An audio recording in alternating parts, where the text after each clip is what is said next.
Ethiopia's capital has the semblance of calm, but Addis Ababa is a city fearing this is the prelude to a storm which is gathering on its doorstep. It's one of Africa's most important cities, home to the headquarters of the UN and the African Union.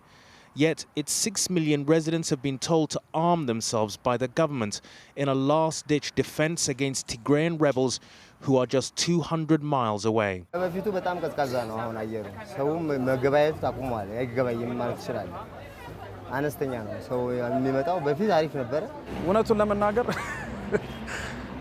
Ethiopia ብታሸንፍ ይሻለኛል የድርድር ጊዜም አይመስለኝም ብዙ ሰው 1 year ago, the Ethiopian government's million-strong army launched an offensive against rebels in Tigray in a war in which all sides have been accused of war crimes.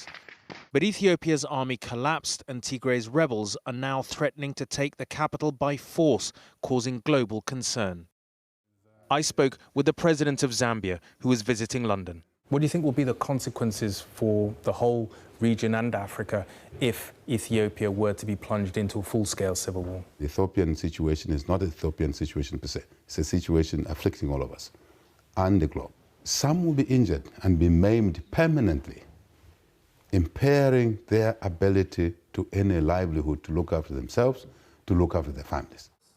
Just 2 years ago, Ethiopia's Prime Minister was the darling of the international community, awarded the Nobel Peace Prize for his reforms. Now he stands on the brink of defeat and exile. It's left US diplomats stunned and scrambling to avoid a battle for the capital.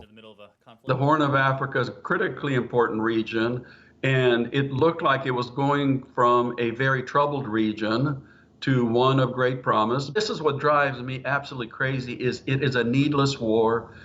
Every rape, every murder, every farmer left without being able to plant his field is an absolute unnecessary tragedy. Tens of thousands have already fled this war, but this is the tip of what could be a far bigger crisis.